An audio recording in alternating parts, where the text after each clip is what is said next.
Hello everyone. The Troves of the Thunder King is a one-man scenario during which you are given 5 minutes to loot chests from the Thunder King's citadel, earning you a lot of gold and a myriad of valuable items for your daily quests. You are welcome. To enter the scenario, you need to speak with Taoshi in the Shadowpan cave and give her a key to the Palace of Lei Shen. These keys are sometimes dropped by mobs while you quest on the Isle. They are epic quality items, so you will easily notice when you loot one. Once inside, speak with Taoshi again to open the door to the citadel and start the 5-minute timer. The instance has a very linear design and there are a few closed doors that will hinder your progression, but they are easily opened. During your run, you will need to be careful not to get hit by any of the traps, as they will greatly slow you down. The first traps you will encounter are lightning towers, which damage you and slow you down, and Mogu statues, which fall on you and stun you. Fortunately, there are green runes scattered all around the place to increase your running speed.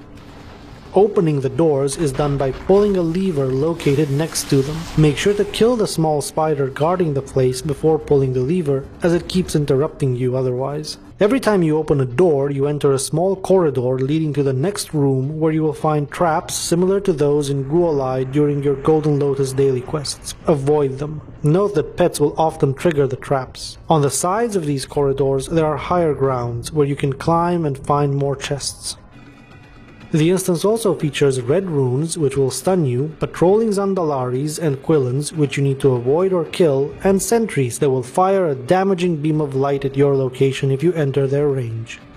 You may be tempted to spend a lot of time looting the Mogu treasure chests, the smaller chests, but it is more profitable to speed through the instance, as the last room has the highest concentration of golden treasure chests, the bigger chests. The door to exit this room can be opened by using either of the two levers next to it. We found that the left lever is the most accessible, provided you only pull the Zandalari troll and not the nearby Quillan. In the next room, you will have to defeat 2 stone sentries, one on the left and one on the right. There are Quillan statues as well, but they only activate if you fight a stone sentry next to them, so we advise you to simply pull both stone sentries towards the middle and kill them together.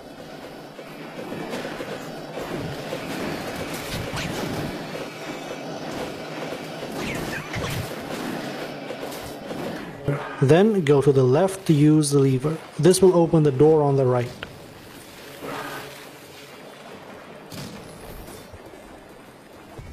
The final room features the boss of the instance, God Hulk Gul'Kan. He is guarding 2 golden treasure chests and is carrying a third one on his back. To defeat him, we advise you to use all your offensive cooldowns and watch out for ground effects. Most of the damage he deals is avoidable, but while fighting him you will most likely pull a few nearby mobs, so be prepared. To exit the dungeon, you can talk to Tenwu, who is located in the corner of the room. Note that if you fail to reach Tenwu, you will be teleported out of the dungeon, but you will get to keep all the golden items you looted. After exiting the dungeon, you will find yourself in a room full of burial troves, which you can open using a burial trove key. These keys are given to you when you successfully exit the instance by reaching Tenwu and talking to him. In the Hall of the Thunder King is the achievement related to the instance. It requires you to complete 4 objectives. In this video we have shown you 2, namely killing God Hulk Gul'Kan and reaching Tenwu. Another one consists in opening 10 golden treasure chests in a single run, regardless of whether or not you actually reach Tenwu. The last objective is a bit more complicated to figure out, so we will explain it in detail. Sometimes, when you open a golden treasure chest, a Saurok thief will come out of it. He runs very fast and is difficult to catch, but if you manage to slow or root him and then defeat him, he will drop the handful of stolen gems that you need to complete the objective. To help you go through the dungeon, you will be able to buy useful items from your faction's quartermaster on the island. They will enable you to walk over water and traps, to distract your enemies, freeze them or put them to sleep, and to reach otherwise inaccessible places. This is it for our presentation of the Troves of the Thunder King scenario. We hope that you found it useful, and we remind you that subscribing to our channel will get you notified of our new videos.